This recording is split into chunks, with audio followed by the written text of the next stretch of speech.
There were some strange deaths that occurred during the 20th century, and these are the most bizarre ways that people died in the 1900s. The following list includes some of the most unusual ways of dying imaginable. There are lots of strange ways to die, but these might be the strangest deaths of all, unique and extremely rare circumstances that you can think of. What are the most bizarre ways famous people have died in the last century? Do you know someone who swallowed a toothpick at a party and then died of peritonitis? Did you know about an actress who died when she fell down a chimney thinking it was a balcony? If not, watch this video about some of the most unusual deaths of the 20th century. People who died in strange ways.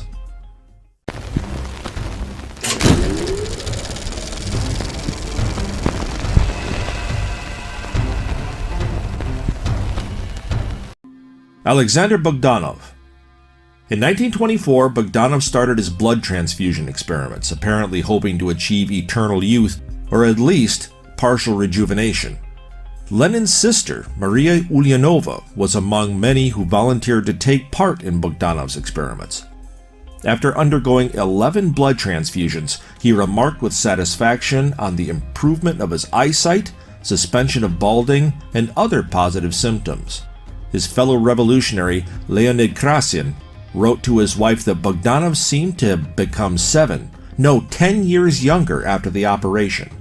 In 1925-1926, Bogdanov founded the Institute for Hematology and Blood Transfusions, which was later named after him. But a later transfusion cost him his life when he took the blood of a student suffering from malaria and tuberculosis.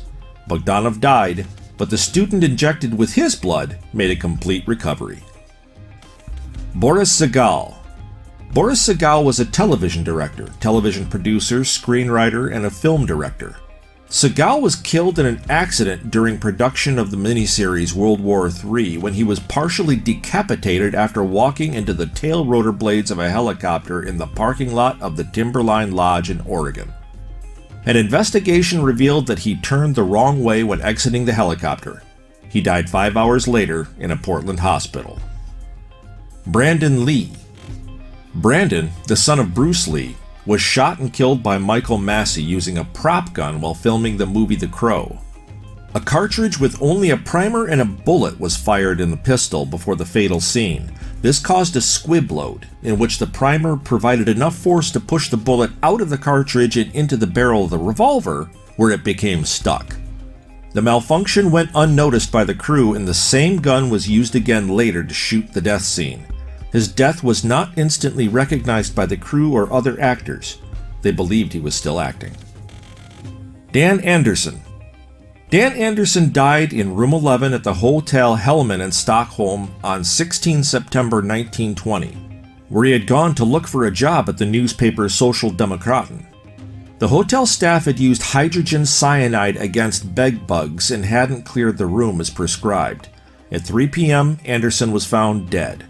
At the same time, insurance inspector Elliot Eriksson from Bollnäs also died.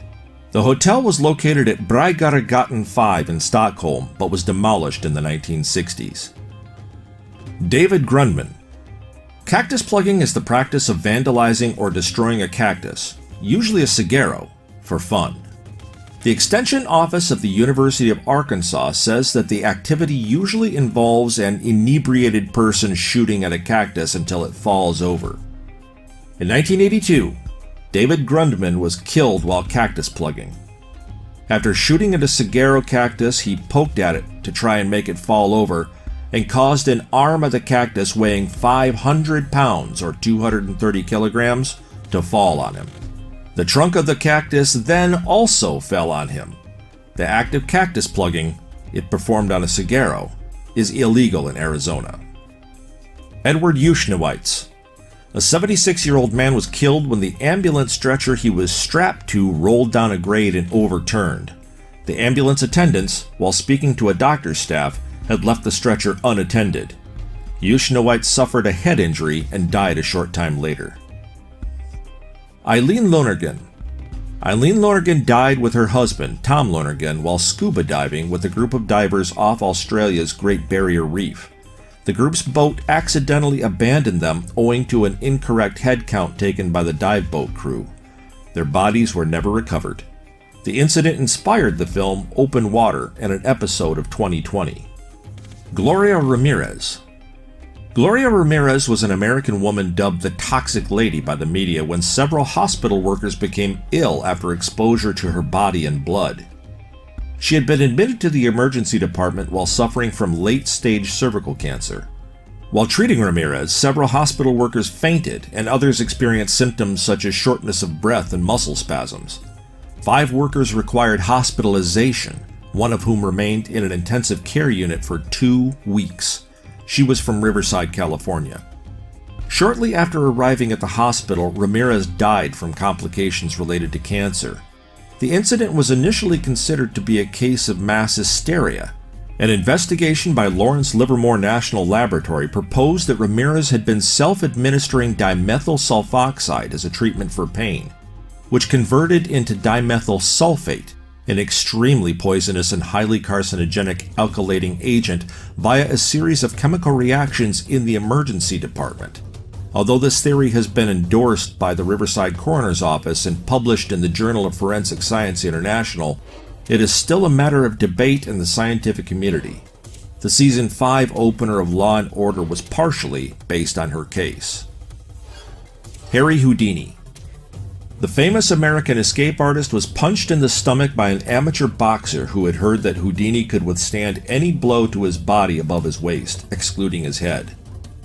Though this had been done with Houdini's permission, complications from this injury caused him to die days later on October 31, 1926. It was later determined that Houdini died of a ruptured appendix.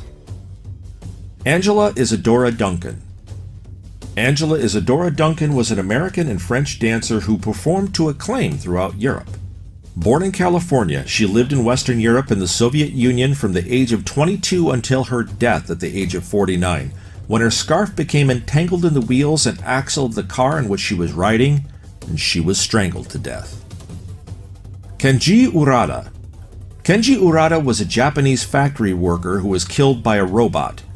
Urada is often incorrectly reported to be the first person killed by a robot, but Robert Williams, a worker at the Ford Motor Company Flat Rock casting plant, had been killed by a robot over 2 years earlier on January 25, 1979.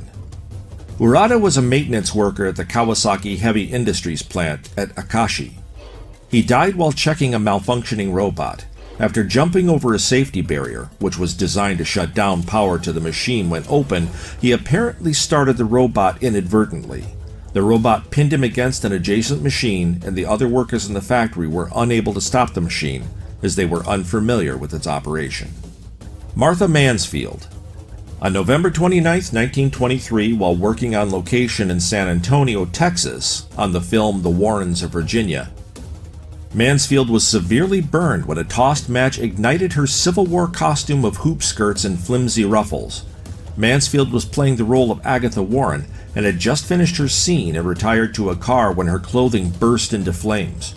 Her neck and face were saved when leading man Wilfred Lytle threw his heavy overcoat over her.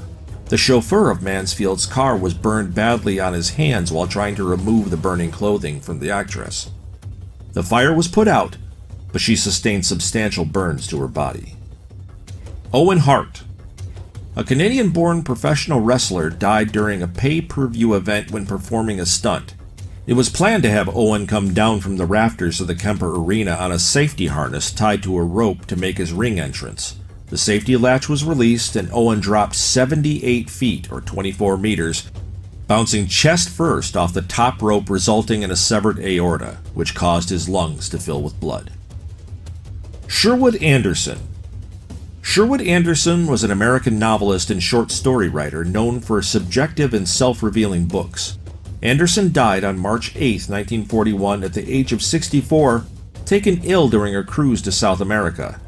He had been feeling abdominal discomfort for a few days, which was later diagnosed as peritonitis. Anderson and his wife disembarked from the cruise liner Santa Lucia and went to the hospital at Colon, Panama, where he died on March 8th. An autopsy revealed that he had accidentally swallowed a toothpick which had damaged his internal organs and resulted in infection and then peritonitis. He was thought to have swallowed it in the course of eating an olive of a martini or hors d'oeuvres. Sirkka Sari. Sirkka died when she fell down a chimney. She was at a party with the rest of the cast and crew of Riikka's Taito, her third and last film, while shooting at the Aulanko Hotel in Hämeenlinna. The party had been her idea. She and one of the men of the group went up to the roof of the hotel. On the flat roof there was a chimney several feet high with a ladder leading up to the top. Sari mistook this chimney for a scenery balcony, climbed up, and fell down inside it into a heating boiler's furnace, where she died instantly. Because of Sari's death, the end of the film had to be altered. The crew shot further away, so another woman could replace Sari on these final shots. Clarabelle Lansing. Flight 243 departed from Hilo International Airport on April 28, 1988, with 6 crew members and 89 passengers on board bound for Honolulu. Nothing unusual was noted during the pre-departure inspection of the aircraft, which had already completed 3 round-trip flights from Honolulu to Hilo, Maui, and Kauai earlier that day, all uneventful. Meteorological conditions were checked, but there were no advisories for weather phenomena reported along the air route. After a routine takeoff and ascent, the aircraft had reached its normal flight altitude of 24,000 feet or 7,300 meters. When at around 1:48, a section of the left side of the roof ruptured with a whooshing sound. The captain felt the aircraft roll to the left and right, and the controls went loose. The first officer noticed pieces of gray insulation floating above the cabin. The cockpit door had broken away, and the captain could see blue sky where the first-class ceiling had been. The resulting explosive decompression had torn off a large section of the roof, consisting of the entire top half of the aircraft skin, extending from just behind the cockpit to the forewing area, a length of about 18.5 feet or 5.6 meters. There was one fatality. 58-year-old flight attendant Clarabelle Lansing, who had been swept out of the airplane while standing near the 5th row seats. Her body was never found. Lansing was a veteran flight attendant of 37 years at the time of the incident. 8 other people suffered serious injuries. All of the passengers had been seated and wearing their seat belts during the depressurization. The investigation determined that the quality of inspection and maintenance programs was deficient. As fuselage examinations were scheduled during the night, this made it more difficult to carry out an adequate inspection of the aircraft's outer skin.